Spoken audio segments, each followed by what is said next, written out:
Hello hello.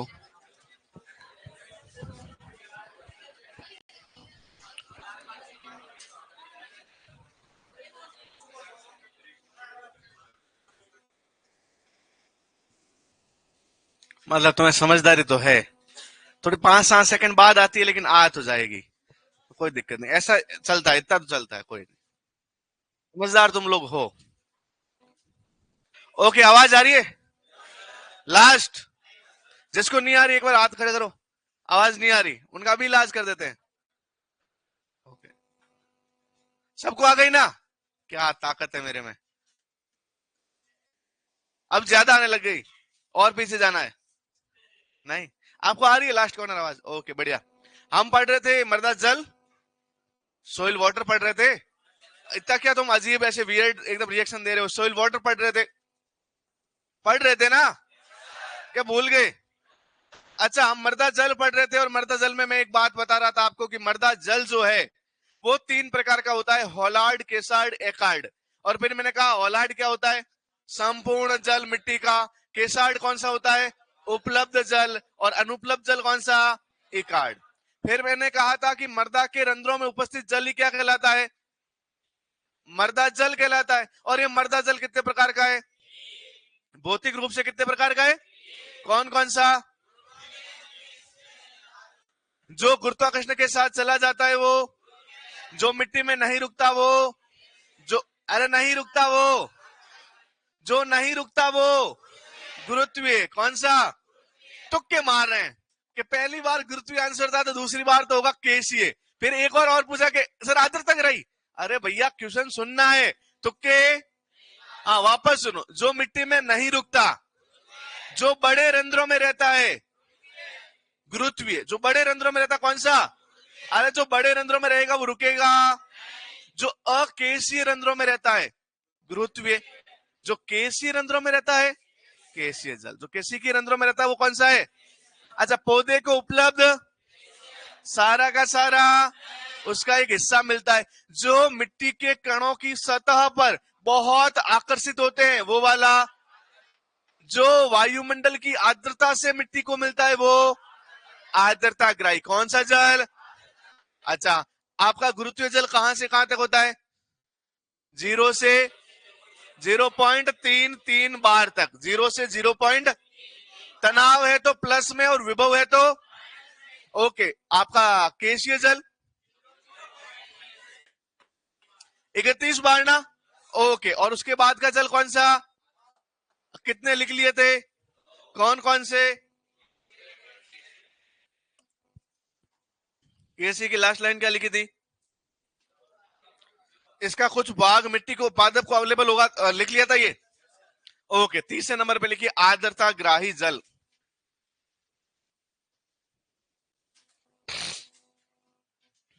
कौन सा जल?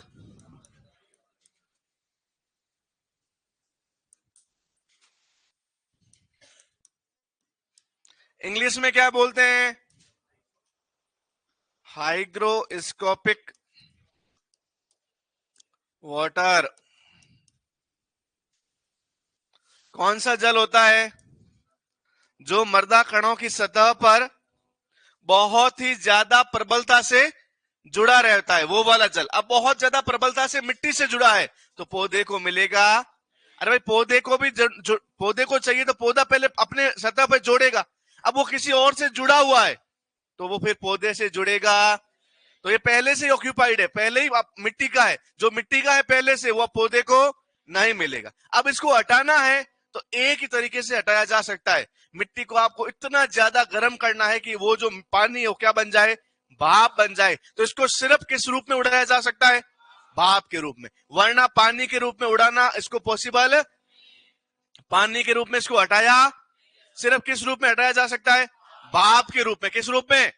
भाप माने जल वाष्प, वाटर वेपर के रूप में। ओके, तो लिखिए आर्द्रता ग्राही जल वह मृदा जल, दैट सोइल वाटर, जो मृदा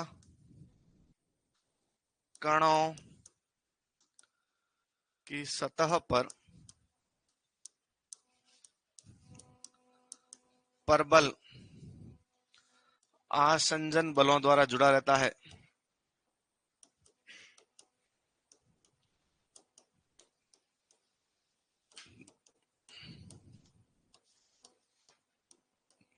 क्या कहलाता है?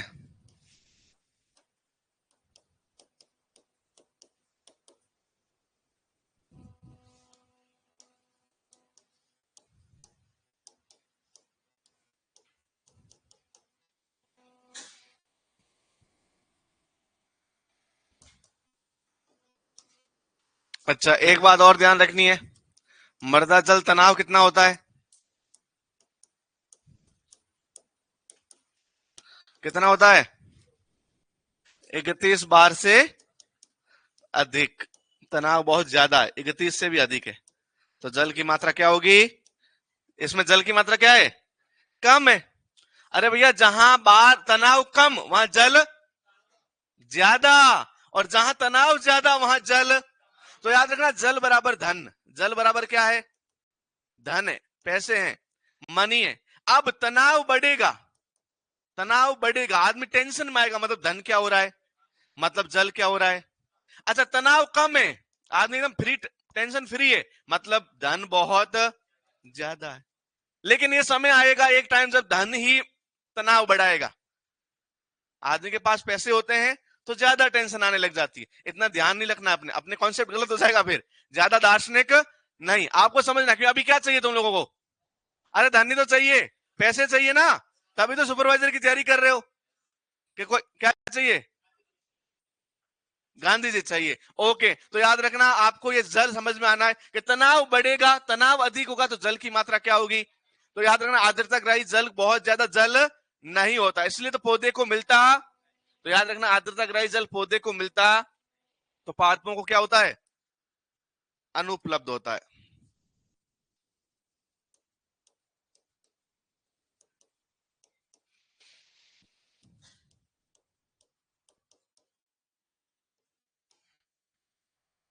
लिख लीजिए।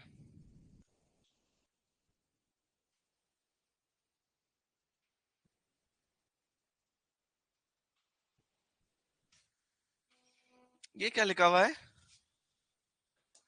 हाँ,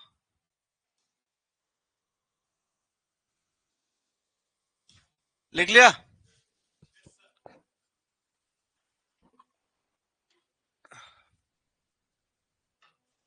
लिख लिया सबने? अरे स्ट्रॉन्ग एडेसिव फोर्स, मैं इंग्लिश मीडियम में पढ़ा रहा हूं क्या? ओके, अब आगे बात करते हैं। हम आगे बात करते हैं, और कौन सी बात हमने अभी तक लिख ली? ओके, आर्द्रता ग्राही जल लिख लिया। ये 3 प्रकार के जल हो गए। कैसा वर्गीकरण है ये? भौतिक वर्गीकरण। कैसा वर्गीकरण है? और दूसरे नंबर पे लिखिए जैविक वर्गीकरण। कौन सा वर्गीकरण? पहले नंबर पे भौतिक वर्गीकरण लिखा, दूसरे नंबर पे जैविक वर्गीकरण, बायोलॉजिकल क्लासिफिकेशन।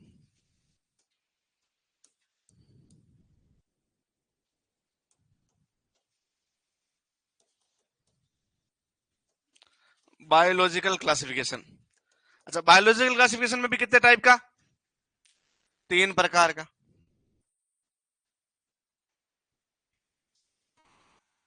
कौन कौन सा?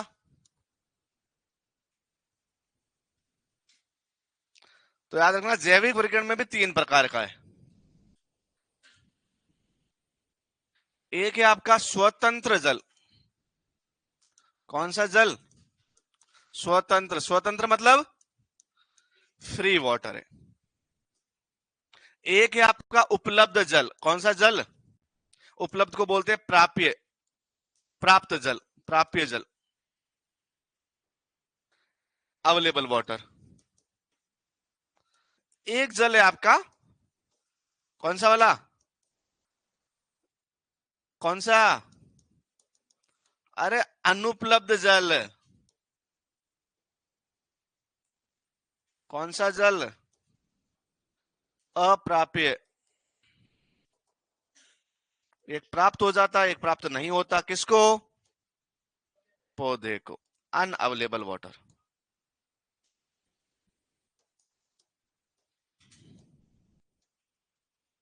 देखते ही देखते दिवाली से होली आ गई है। वापस दिवाली आ जाएगी, लेकिन तुम्हारा एग्जाम अभी, आज डेट आ गई फाइनल, कौन सा मार्च, आज है 7 मार्च, कल है, कल से फिक्स, और महिला दिवस के दिन ही तुम्हारा एग्जाम है, संडे, और नेक्स्ट आपका जो 8 मार्च, 8 मार्च को कौन सा दिवस होता है, वुमेन्स दिवस ना, महिला दिवस। हाँ, तो अगले महिला दिवस पे तुम्हारा जो है एग्जाम होने वाला है। अब देखो कितनी महिलाएं सिलेक्ट होती है, हो जाएंगी सारी, देखते हैं।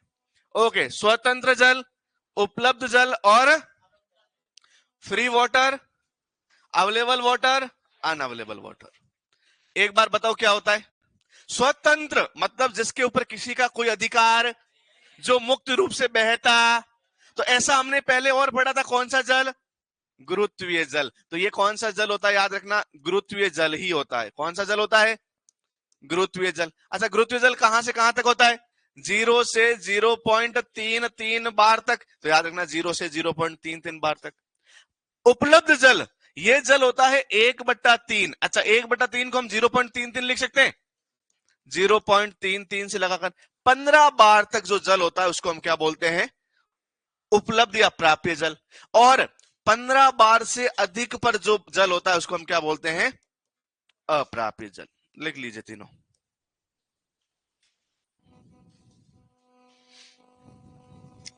क्या हो गया,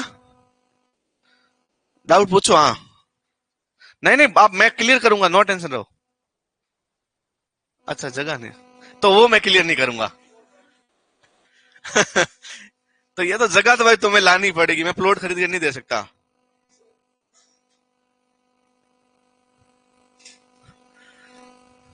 तो इसके आगे वाली जगह का क्या किया तुम लोगों ने, किराए पे दे दी होगी ना, हाँ सही है। अच्छा, इंग्लिश लिख लिया, सही है।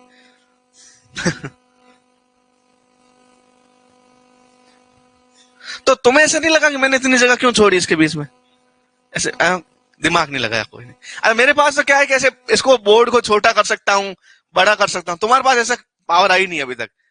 आ जाएगी धीरे धीरे, धीरे धीरे कॉपी वाला सिस्टम बंद हो जाएगा, बच्चे सारे यहाँ टैबलेट लेके बैठेंगे, टैबलेट में नोट्स बनाएंगे वो लोग। इवन जो यहाँ चल रहा होगा वो उनके टैबलेट पे भी आ जाएगा, तो उनको नोट्स बनाने की आवश्यकता नहीं रहेगी, वो सिर्फ देखेंगे। इवन उनके हाथों हाथ माइंड में सिर्फ चलेगी, और बुक भी किताब माइंड में चली जाएगी, तो वो क्लास भी नहीं लेंगे आने वाले टाइम में। अच्छा, आगे आने वाले टाइम में एग्जाम भी। अब आप देखो कितना हम बदल गए हैं। आज हम, तुम गूगल यूज करते हो, तो गूगल आपसे पूछता है कि आप ह्यूमन है कि नहीं है, कहीं आप रोबोट तो नहीं है। और उस रोबोट वाला, और वो वेरिफिकेशन मांगता है, जो खुद रोबोट है वो हम पे शक कर रहा है। आपने देखा, गूगल यूज किया है कभी, कोई चीज डाउनलोड करनी होती है उससे पहले बोलते हैं, या कोई आप वो बोलते हैं कीवर्ड्स ये टाइप करो, कि क्या पता आप रोबोट है कि नहीं है। तो आप गूगल में आपने कुछ टाइप किया, आप डाउनलोड करना चाहते हैं, तो आपका पहले टेस्ट होगा, लेगा कौन, एक रोबोट आपका टेस्ट लेगा, वो रोबोट ही तो है, एक सॉफ्टवेयर है, वो आपका टेस्ट लेगा। क्यों, क्योंकि उनको लगता है कि आप भी रोबोट है। फिर वो उनको आप बताएंगे नहीं हम रोबोट नहीं है, तो फिर वो आइडेंटिफाई करेगा, yes you are not a robot, और फिर बोलेंगे यस आप यू आर ह्यूमन, एंड फिर आपका काम जो है शुरू हो जाएगा। अब देखो कितना मतलब बदल गया है, कि आदमी का आदमी परीक्षण ले चलता है, आदमी का आदमी टेस्ट ले तो चलता है, लेकिन टेस्ट ले कौन रहा है, रोबोट। और ले किस बात के लिए रहा है, कि तुम हमारी जमात के तो नहीं हो कहीं, बोलते नहीं नहीं नहीं हो, तो फिर तुम डाउनलोड कर सकते हो। तो आज देखो अब कितना बदल गया है। अच्छा, बहुत कुछ तो अब बदला है, लेकिन अपन महसूस नहीं कर पा रहे। हमें कभी लगता था कि जो टीवी में दिखता है क्या हकीकत में हो सकता है, तो हमें लगता था नहीं हो सकता। ये आज से बहुत पुरानी बात नहीं है। जब हम बचपन में थे तो हम ऐसे सोचते थे कि यार कभी मूवी देखते सीरियल तो गरम गरम खाना पक के आता था, और हम सुबह का बचा वो खा रहे होते थे दिन में। तो वो बोलते यार ऐसा हो जाए कि जो टीवी में दिखे वो हाथों हाथ ऑर्डर करे अपने पास आ जाए। आता है आज 30 मिनट में, 15 मिनट में, 5 मिनट में, 10 मिनट में डिलीवरी का ऐप आ गए, जेप्टो 10 मिनट में डिलीवरी, नहीं तो आपका फ्री मिल जाएगा। वो अभी डोमिनोज वगैरह समथिंग आया था, वो बोले आपके 30 मिनट में डिलीवरी नहीं तो फ्री पिज्जा डिलीवर करेंगे। तो ये कितना, ब्लिंकिट, हाँ ब्लिंकिट एक और आ गया, ब्लिंकिट, हाँ 10 मिनट वाला शायद ब्लिंकिट है। हाँ, अब देखो कितना कुछ बदल गया है। और जो आप देखो नमकीन का एक पैकेट देखा, अरे यार रूम पे बैठा हूं खाने की इच्छा हो रही, हाथों हाथ ऑर्डर किया, बंदा आएगा रूम पे देके चला जाएगा, हो गया ना।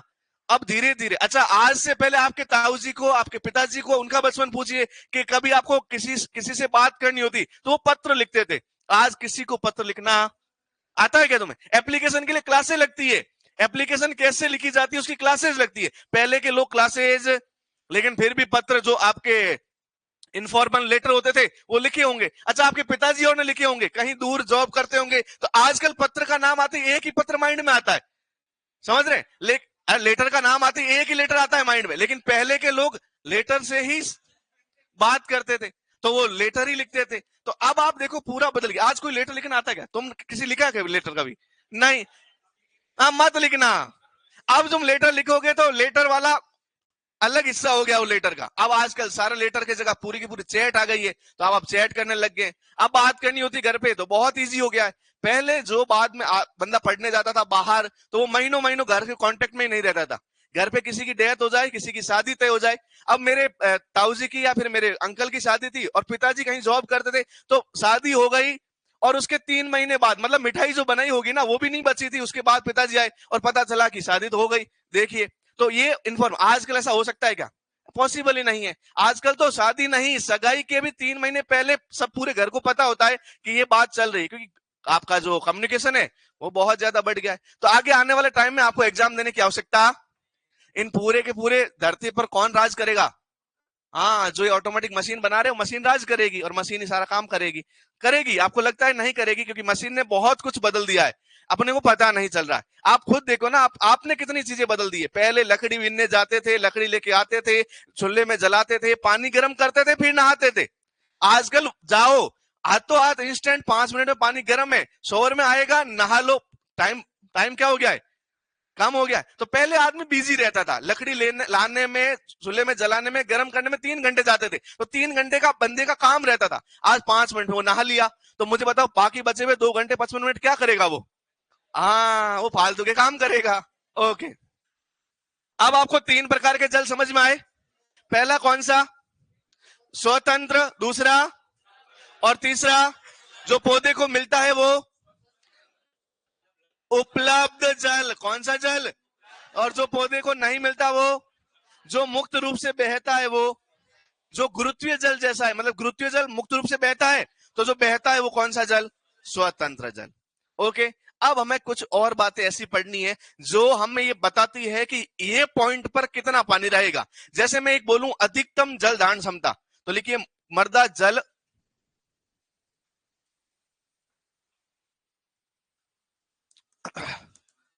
स्थिरांक, सोइल वाटर कांस्टेंट, मृदा जल स्थिरांक। और स्थिरांक में लिखिए सबसे पहले अधिकतम जल धारण क्षमता।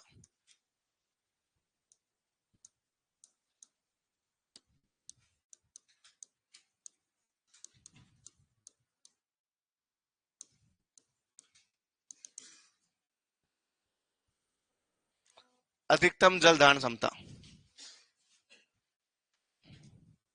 क्या होता होगा? नाम से पता चल रहा होगा कुछ। क्या पता चल रहा है?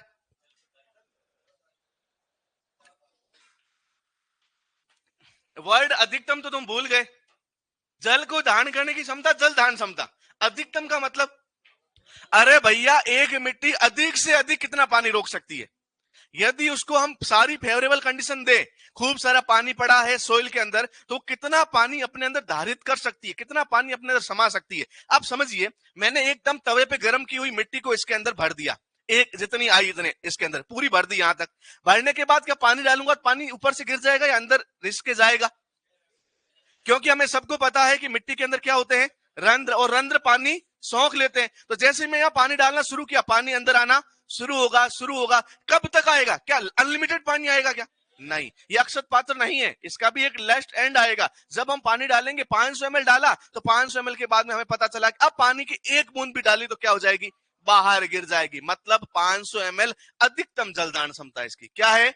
अधिकतम। तो 1 किलोग्राम, 1 ग्राम, 200 ग्राम, 200 किलोग्राम, 1 हेक्टेयर, कितनी भी मिट्टी का कितना पानी उसके अंदर अधिकतम रह सकता है, उसको हम बोलते हैं अधिकतम जल धारण। मुझे बताओ कितना रह सकता है अधिकतम? अधिकतम कितना पानी रह सकता है? अरे कोई नंबर में नहीं बताने हैं, तुम बताओ। तुम तो क्वांटिटी बताने लगे, टैलेंटेड। मुझे भी नहीं पता आज तक क्वांटिटी। यस, कौन बोला? जितने रंध्र अवकाश है। और रंध्र अवकाश कितने हैं? अरे समझो ना कि भाई मिट्टी में कितना पानी आ सकता है, जितने रंध्र अवकाश। और रंध्र अवकाश कितने? तो अधिकतम रंध्रावकाशों के बराबर पानी आ सकता है, क्योंकि रंध्रावकाश में ही पानी जाता है। रंध्रावकाश भर गए, पानी अब अंदर वापस एंटर करेगा नहीं। पानी का अंदर एंटर करना क्या कहलाता है? इनफिल्ट्रेशन। क्या कहलाता है? इनफिल्ट्रेशन। ये आगे बात करेंगे। तो याद रखना, अधिकतम जल धारण क्षमता उसके रंध्रावकाश के बराबर होती है। किसके बराबर होती है?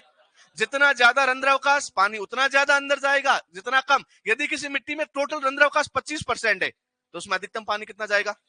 40 है तो, 50 है तो, 100 है तो, जो पॉसिबल। अरे भाई 100 कैसे हो सकता है रंध्रावकाश? 100 का मतलब तो मिट्टी है ही नहीं, सारा रंध्रावकाश ही तो है, मतलब सारी हवा ही है, ऐसा पॉसिबल नहीं। तो अधिकतम जल धारण क्षमता को इंग्लिश में बोलते हैं मैक्सिमम। देखो, अधिकतम तो क्या बोलते हैं? जल को क्या बोलते हैं? धारण को बोलते हैं होल्डिंग, और क्षमता को बोलते हैं कैपेसिटी। तो मैक्सिमम वाटर होल्डिंग कैपेसिटी लिखिए।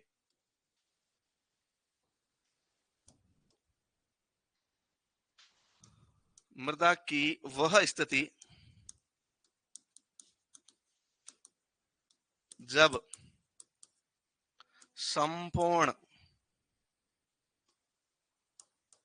रंध्र जल से भरे हो, जल से भरे हो, संतृप्त मृदा कहलाती है। क्या मृदा कहलाती है? Saturated soil. याद रखना, जब मृदा के सभी रंध्र जल से भरे हो, उसको हम बोलते हैं संतृप्त मृदा। कौन सी मृदा बोलते हैं? संतृप्त मृदा।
मुझे वापस मत पूछना सर ये MWHC क्या है?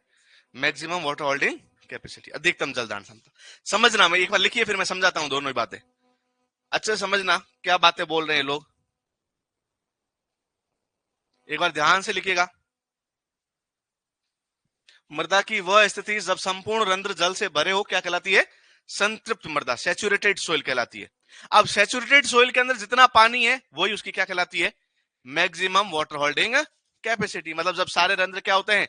जल से भरे होते हैं। तो याद रखना, ऐसी अवस्था में सारे रंध्र, मतलब मिट्टी पूरी गीली है, पूरी की पूरी पानी से तृप्त है, मतलब अब उसको और पानी चाहिए नहीं। संतृप्त समझते ना, सैचुरेट।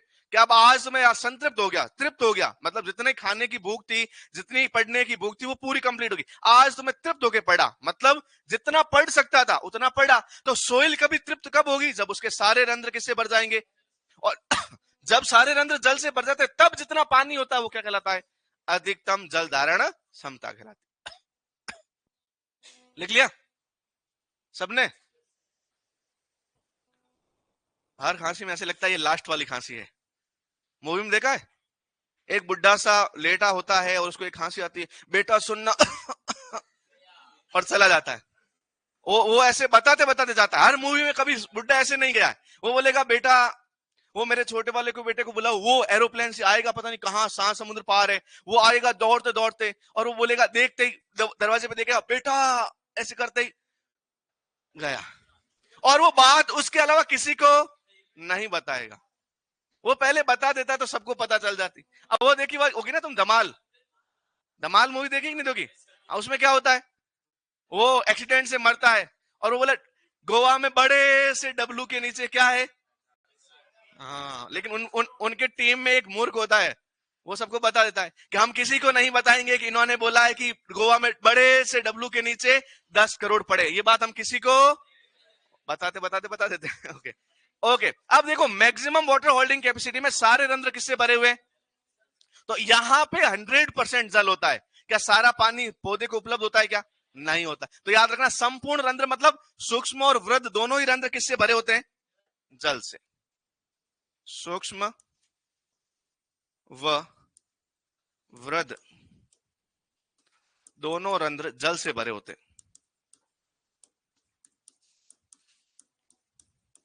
एक बात और बताओ कि भैया मृदा जल तनाव कितना होगा? मृदा जल तनाव कितना होगा भाई? कितना होगा? सब सारे रंध्रों में जल है, पूरे घर की तिजोरियां, बैंक बैलेंस सब भरा हुआ है, तो मतलब कोई टेंशन नहीं है, तो जीरो टेंशन है। कितना है? जीरो। तो मृदा जल तनाव है जीरो। इस बिंदु पर मृदा जल को कोई तनाव, कोई जल को, किसी मृदा को कोई तनाव नहीं है, सब तनाव से मुक्त है।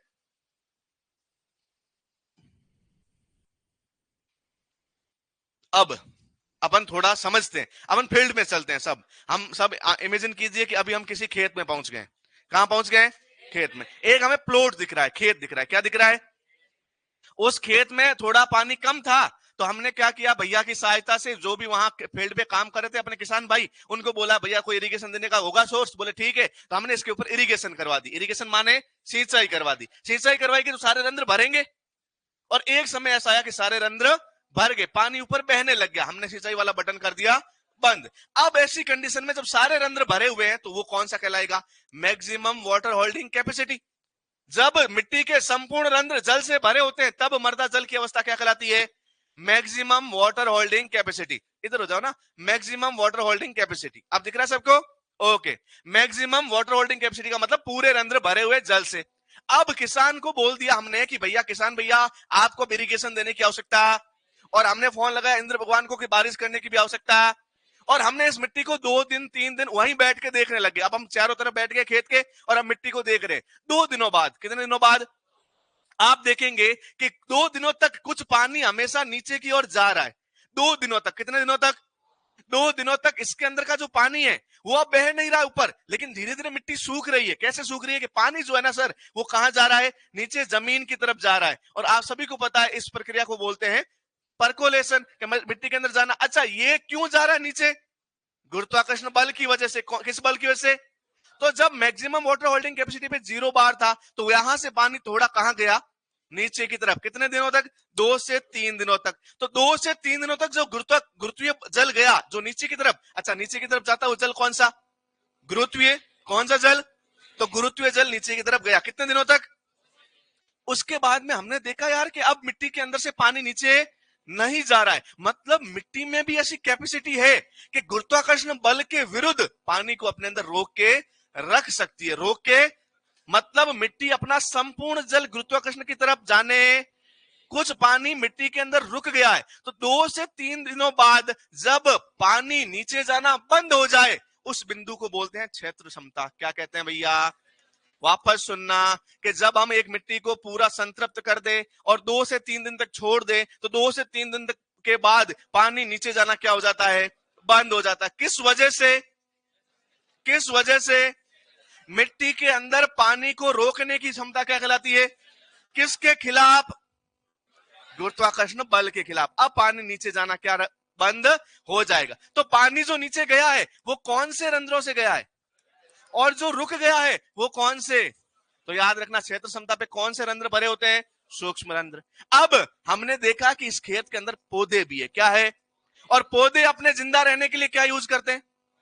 पानी। ऑक्सीजन करते हैं। आज हम क्या पढ़ रहे हैं? पानी। तो पानी यूज करते हैं। अब ऐसे बोले पोषक तत्व यूज करते हैं सर, नहीं नहीं गलत पढ़ा रहा है सर, वायु के साथ CO2 भी यूज करते हैं। लेकिन अभी हम क्या पढ़ रहे हैं? पानी। क्या यूज करते हैं? पानी। तो जल जब पौधे यूज करेंगे तो मिट्टी में जल बढ़ेगा कम होगा? अरे भैया पानी पी लिया पौधे ने, तो मिट्टी से तो क्या हो गया? तो मिट्टी एक घड़ा है, घड़े में पानी क्या हो गया? मतलब सूक्ष्म रंध्रों से ही तो पानी पिएगा, क्योंकि बड़े रंध्रों में तो सूक्ष्म रंध्रों से पानी धीरे धीरे क्या हो जाएगा? कम हो जाएगा। कम होता गया, अरे नहीं हुआ, ज्यादा ही कम हो गया, कम होता गया। और एक टाइम ऐसा आया कि पौधे को भी पानी मिलना क्या हो गया? अब पौधे को भी पानी, अच्छा पौधे को पानी नहीं मिलता तो पौधा क्या करता है? मरता नहीं है। कौन मरा है आज तक ऐसे सीधे ही बिना धमकी दिए? कौन मरता है? पहले धमकी देगा, पौधा क्या देगा? धमकी देने को बोलता है मुरझाना। क्या बोलते हैं? तो एक बिंदु आएगा जब पौधा मुरझाना शुरू हो जाएगा, क्या करना शुरू हो जाएगा? उसको बोलते हैं अंतिम मुरझान बिंदु। क्या बोलते हैं? शॉर्ट में बोलते हैं PWP, permanent wilting, permanent wilting, स्थायी बोल सकते हैं इसको। क्या बोल सकते हैं? स्थायी मलानी बिंदु। कौन सा बिंदु? स्थायी। अब समझना वापस, जब जब पूरी की पूरी मिट्टी के रंध्र जल से भरे हुए थे, उसको क्या बोलते हैं? अधिकतम जल धारण। उस पे तनाव कितना? पानी किस में रहता है? दोनों में, वृद्ध और। अब 2 से 3 दिन तक उस मिट्टी को छोड़ दिया तो पानी कहां जाएगा? कौन से रंध्रों का? अब वृद्ध रंध्रों में जल सिर्फ किस में रहेगा? सूक्ष्म रंध्रों का जल नीचे। इस क्षमता को क्या कहते हैं? फिर पौधे ग्रहण करेंगे तो पानी और क्या होगा? कम होगा। और क्या होगा? कम होगा। और एक समय में पौधे को भी पानी, उस बिंदु को क्या मिलेगा? स्थायी मुरझान। इस बिंदु पर पानी नहीं दिया तो पौधा क्या हो जाएगा? तो यहां पौधे को अंतिम रूप से पानी देना ही होता है। आगे बात समझ में? एक समय बाद ऐसा आता है कि सूक्ष्म रंध्रों से भी पानी क्या हो जाता है? खत्म। एक टाइम बाद क्या हो जाता है? सूक्ष्म रंध्रों से भी पानी क्या हो जाता है? अब सिर्फ पानी मिट्टी के कण की सतह पर रहता है। जब पहली बार मिट्टी के कणों की सतह का पानी दिखेगा, उसको हम बोलते हैं आर्द्रता ग्राही। नहीं, जल तो पूरा जल है, उस बिंदु को बोलते हैं आर्द्रता ग्राही गुणांक। आर्द्रता ग्राही, आर्द्रता ग्राही। फिर और सूखा पानी, सूखते सूखते ये पानी भी हट गया और हमने ऐसा देखा कि फील्ड में पानी की अत्यधिक कमी हो गई, उसको बोलते हैं शुष्क मृदा। कौन सी मृदा? उस शुष्क मृदा को हम उठा के लैब में लाए और ओवन में रख दिया, तवे पे। तो तवे पे फ्राई किया तो पानी थोड़ा बहुत और भी उड़ गया, उसको बोलते हैं ओवन में शुष्क मृदा। कौन सी शुष्क मृदा? ये तो खेत में शुष्क मृदा, और वो वाली। तो अब याद रखना, सबसे पहले अधिकतम जल धारण जब सारे रंध्र किससे भरे हुए हैं? अच्छा, अब बड़े वाले रंध्र क्या हो गए और छोटे वाले रंध्र भरे रहे तो कौन सा बिंदु आया? क्षेत्र क्षमता। क्षेत्र क्षमता में बड़े वाले रंध्र भी खाली हो गए, पौधे को मिलना बंद हो गया, कौन सा बिंदु आया? अब स्थायी मर्दान बिंदु का भी पानी खत्म हो गया, सिर्फ पौधे के कण, सॉरी कण के सतह पे रह गया। तो अब आर्द्रता ग्राही गुणांक भी खत्म हो गया, पूरी सूखी मिट्टी है। तो अब उस शुष्क मिट्टी को हम लैब में लाए और जला के राख कर दिया, तो ओवन में शुष्क, ओवन में शुष्क। तो आपको कितनी बातें याद रखनी है? मैक्सिमम वाटर होल्डिंग कैपेसिटी, क्षेत्र क्षमता, permanent wilting point, hygroscopic coefficient, शुष्क मृदा। कितनी बातें याद रखनी है? रख लोगे? पहले नंबर पे, दूसरे नंबर पे लिखो क्षेत्र क्षमता। क्षेत्र क्षमता को हिंदी में क्या बोलते हैं? अरे हिंदी में क्षेत्र क्षमता ही बोलते हैं पागलों। ओके, इंग्लिश में क्या बोलते हैं? उर्दू में क्या बोलते हैं?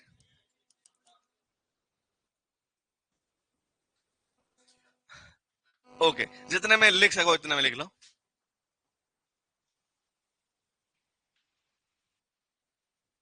खेतरी ताकत, खेतरी ताकत।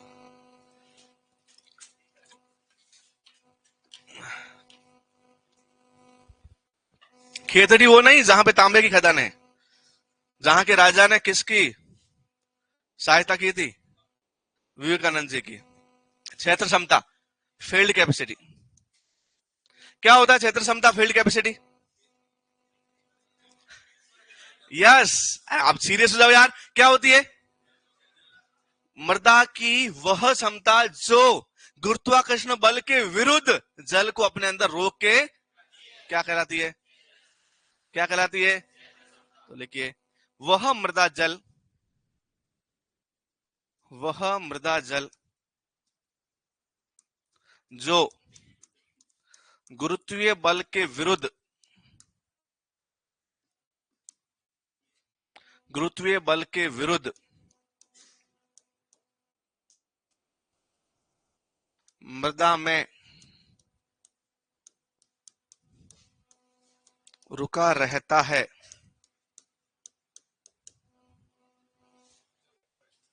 हम्म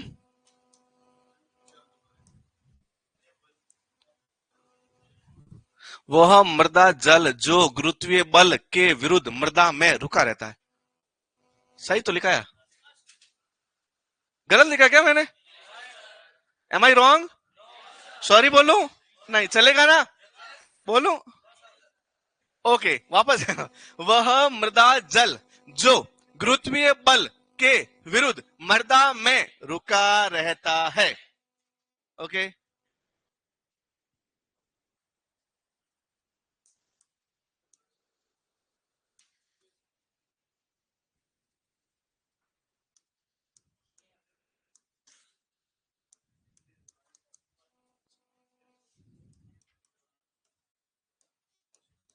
या करके लिखना।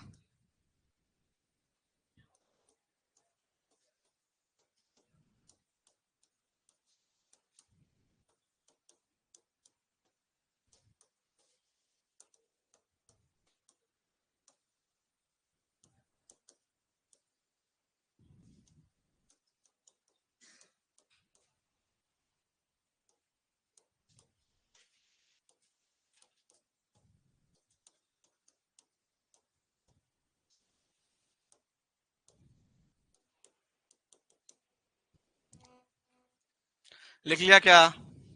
आराम से लिख लो, कोई जल्दबाजी नहीं है। समझ में आना ज्यादा इंपॉर्टेंट है। आ रहा है क्या? तो नहीं आए तो भी चलेगा। बोल बोल के एकदम याद करके दिमाग में बिठा बिठा के लिखो। जितना मतलब जमा के तुम कॉपी में लिखते हो ना, इतना ही जमा के आपको व्यवस्थित करना कहाँ पे? माइंड में, ताकि लिखने की आवश्यकता नहीं पड़ते। जो अच्छे टैलेंटेड लोग हैं वो कभी नोट्स नहीं बन, मेरे बहुत सारे नोट्स है, लेकिन जो अच्छे और टैलेंटेड लोग होते हैं वो कभी नोट्स नहीं बनाते। अपन तो सारे बेवकूफ है भाई। हाँ, लिख लिया। कुल मिला के इतना ध्यान रखना है कि मिट्टी की एक क्षमता ऐसी है जो पानी को नीचे जाने नहीं देती। जो क्षमता नीचे जाने देती है उसका नाम तो है, और जो नहीं जाने देती वो कब आती है? दो से किसके? 2 से 3 दिन बाद। संपूर्ण सिंचाई के या फिर संतृप्त अवस्था के, जब पूरे के पूरे रंध्र मिट्टी के पानी से भरे हुए, उसके 2 से 3 दिन बाद। उसके 2 दिन में कितने घंटे और 3 दिन में कितने घंटे? तो 48 से 72 घंटे। कंफ्यूज होने की जरूरत 24 से 26 से 26 से 37 से कितने घंटे? तो कंफ्यूज होने की जरूरत नहीं, 48 से 72 घंटे में। तो याद रखना ये अवस्था कब आती है। तो क्षेत्र क्षमता मिट्टी में आती कब है? क्षेत्र क्षमता पर मिट्टी कब आती है? तो याद रखना क्षेत्र क्षमता संतृप्त अवस्था के 2 से 3 दिन बाद आती है। 2 से 3 दिन को इतना ज्यादा अंडरलाइन कर देना कि कॉपी आपके जो पेज है वो जवाब दे दे। 2 से 3 दिन, ये बहुत महत्वपूर्ण बात है कि क्षेत्र क्षमता कब आती है, कितने दिन बाद आती है।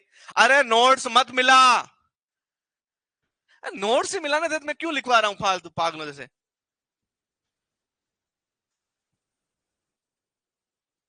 नोट्स रूम पे जाके मिला था तो यही जज बन रहा है। बोले फटाफट बताऊं सर की गलतियां। संतृप्त अवस्था के 2 से 3 दिन बाद। अब आपसे पूछा जाएगा इस अवस्था में मृदा जल तनाव क्या होता है? मृदा जल तनाव क्या होता है, कोई बता सकता है? 0.33 बार, या इसी को हम बोलते हैं 1/3 बार। बार किसकी इकाई है? दाब की, प्रेशर की, टेंशन की, तनाव की।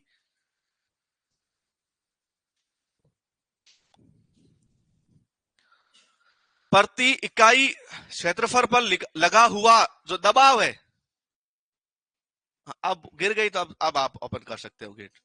है बढ़िया। हाँ बस, इससे क्या सीखे कि कुछ अच्छा करने जाओ तो गलतियां होगी, कुछ चीजें आप हाथ से फिसल भी जाएगी, लेकिन अंतिम समय में आप जीत जाओगे और खिड़की आंख खुल गई बस। तो आपको कभी डरना नहीं है, कोई काम करो, अच्छा काम करो, तो गलतियां होगी, 1000 गलतियां होगी, जब तक होती रही गलतियां समझना कि तुम काम कर रहे हो।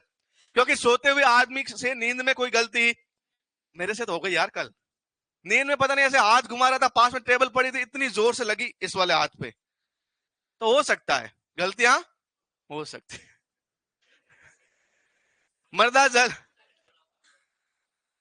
तुम्हें सुनाई थी क्या वो कहानी मैंने? अरे वो वाली मूवी कौन सी अभी चल रही, छावा, तभी मैं इतना जोश में आ गया था। नहीं, तो सही हुआ तुम्हें नहीं सुनाई, अच्छा हुआ। अब देखो, तुम्हें गुरुत्वीय जल याद है क्या? गुरुत्वीय जल कहां से कहां तक होता है? और जीरो को क्या बोलते हैं? अरे जीरो बार को हम बोलते हैं अधिकतम जल धारण। और 1/3 को क्या बोलते हैं? क्षेत्र क्षमता। इसका मतलब गुरुत्वीय जल होता है अधिकतम जल धारण क्षमता और क्षेत्र क्षमता के बीच में। अरे नहीं समझे? वापस याद रखो, गुरुत्वीय जल पढ़ाया था मैंने, कौन सा जल पढ़ाया था? अरे कौन सा जल पढ़ाया था? गुरुत्वीय जल में लिखवाया था मैंने, जीरो से जीरो, अरे 33 नहीं, 0.33 बार। अब जीरो बार को तो बोलते हैं मैक्सिमम वाटर होल्डिंग, और 0.33 को बोलते हैं। तो याद रखो, कभी ऐसा पूछ लिया जाए कि वह मर्दा जल जो अधिकतम जल धारण क्षमता और क्षेत्र क्षमता के बीच में रहता है, कौन सा जल कहलाता है? अरे भैया घूम के कैसे भी क्वेश्चन आ सकता है, मैंने ये बात तो लिखवाई, ये इनडायरेक्टली अब लिखवा रहा हूं। तो आपको ये समझना है कि अधिकतम जल धारण क्षमता और क्षेत्र क्षमता के बीच वाला जल गुरुत्वीय जल का और क्या नाम है? कैसे पागलों जैसी बात करें, केशीय जल वो अलग है, कौन सा जल? तो स्वतंत्र जल भी कहां से कहां तक? अरे बीच में किसके? मैक्सिमम वाटर होल्डिंग कैपेसिटी और अधिकतम जल धारण क्षमता और जीरो और फिर 33। अरे ये आदत लग जाएगी 33 की, फिर तुम 0.33 आएगा ही नहीं, माइंड में क्या आएगा? 33 आएगा, फिर तुम लिखोगे 100/3। हाँ यही तो लिखा था सर ने, 1/3 क्या हो जाएगा तुम्हारा? 100/3 हो जाएगा, फिर हो जाएगा तुम्हारा गलत।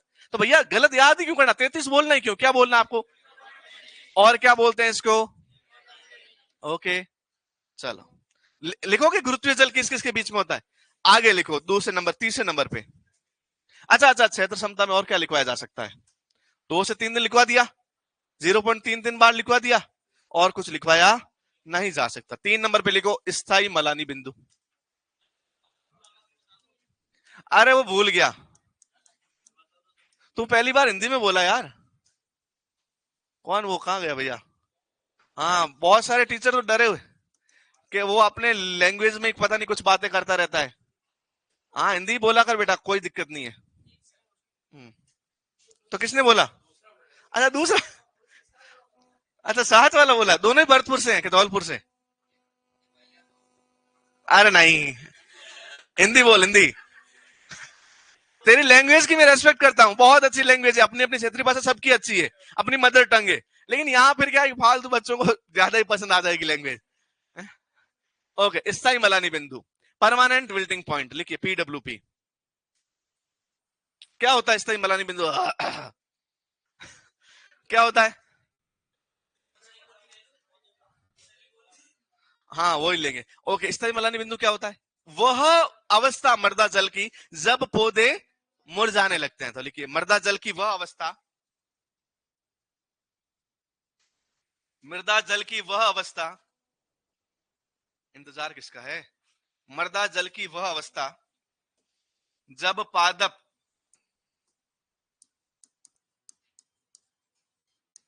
वह अवस्था जब पादप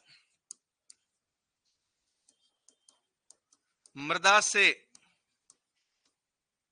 मृदा से जल ग्रहण नहीं कर पाते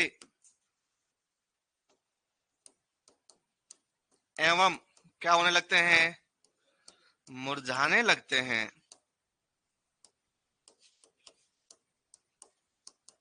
क्या कहलाती है? स्थायी मलानी बिंदु कहलाती है, परमानेंट विल्टिंग पॉइंट कहलाती है। कोई मुझे ये नहीं पूछेगा सर पीडब्ल्यूपी क्या है। ये परमानेंट विल्टिंग, इंग्लिश में भी लिख लेता हूं आपकी सुविधा के लिए। एक होता है टेम्परेरी, एक होता है परमानेंट। विल्टिंग का मतलब होता है मुरझाना, पॉइंट का मतलब होता है बिंदु, बिंदु नहीं बिंदु। Okay, permanent wilting point. Okay, क्या हुआ, पौधे पानी ले नहीं पा रहे, ले नहीं पा रहे मतलब पानी है ही नहीं।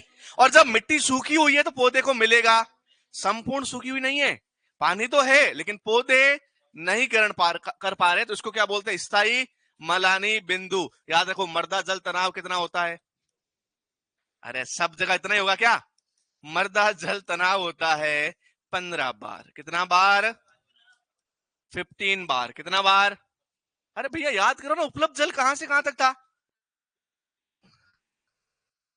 मैंने तो ये कभी ऐसा नहीं बताया है,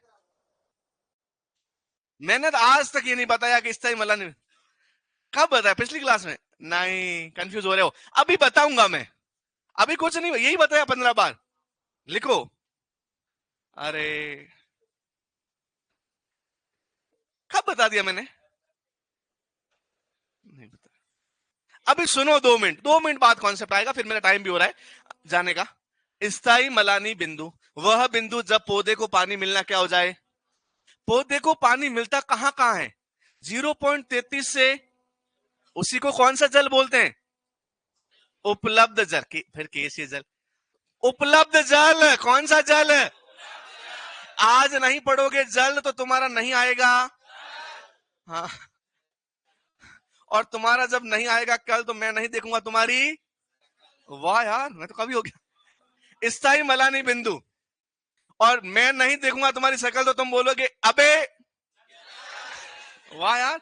ओके, मृदा जल की वह अवस्था जब पादप मृदा से जल ग्रहण नहीं कर पाते, मतलब अब ग्रहण कर नहीं रहे, तो करते कहां कहां है, 0.33 से 15 तक, उसको बोलते क्या है, 0.33 को क्या बोलते हैं, क्षेत्र समता, और 15 को क्या बोलते हैं, स्थायी मलानी बिंदु। तो उपलब्ध जल होता है क्षेत्र समता से, क्षेत्र समता से, क्षेत्र समता से, क्षेत्र समता से मैक्सिमम वाटर होल्डिंग कैपेसिटी तक कौन सा, गुरुत्व, कौन सा, तुम क्या कंफ्यूज क्यों हो रहे होते।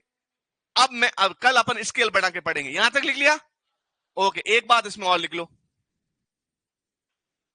हाँ कल अपन इसको और पढ़ेंगे, ठीक है, इसके अंदर एक लाइन और लिख लो,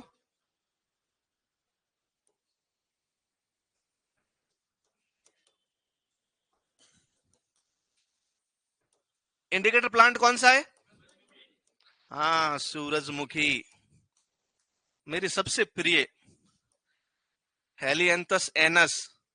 तुम सब सूरजमुखी बोलते हो, विदेश से आई थी, विदेशी महिला है, नाम क्या है, अरे हेलियंथस एनस, भूल गए क्या तुम लोग, याद तो है, अरे सूरजमुखी कौन है पता तुम लोगों को, नहीं तुम भूल गए।